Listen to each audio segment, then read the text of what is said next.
C'est un personnage autant qu'un écrivain, un patronyme autant qu'un prénom. Charmant monstre, selon François Mauriac, elle a, d'après Sartre, l'intelligence des gentils et pour Malraux, la générosité de l'intelligence.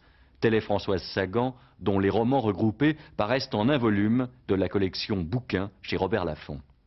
Presque encore adolescente, elle fut révélée, on le sait, par René Julliard avec Bonjour Tristesse. C'était il y a 40 ans, mais oui, déjà. Qu'on relise le paragraphe du début de ce premier roman, c'est toute nervosité, toute séduction.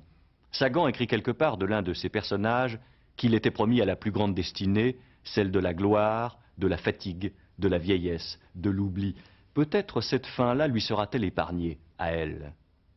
C'est aujourd'hui samedi, et comme chaque semaine, je vous propose de jouer avec nos partenaires pour gagner la totalité des ouvrages présentés dans Un livre un jour la semaine prochaine, à condition, vous le savez bien, que vous découvriez la bonne réponse et que votre nom soit tiré au sort. Il s'agit d'identifier le titre de l'un de ceux-ci, et pour cela, je vous propose 2 indices. Le personnage principal est un bébé plantigrade. Il apparaît dans de petits livres carrés. Vous devriez gagner. Voici comment jouer.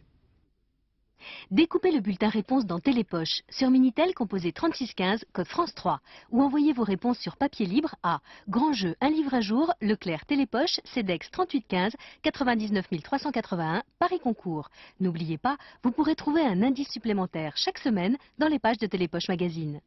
La réponse au jeu de la semaine dernière était L'art du striptease de Lola B. Vous pouvez prendre connaissance de la liste des gagnants en consultant le Minitel 3615 code France 3. Rendez-vous chaque jour, 18h50 sur cette même chaîne, juste après Question pour un champion, mais avant le 19-20.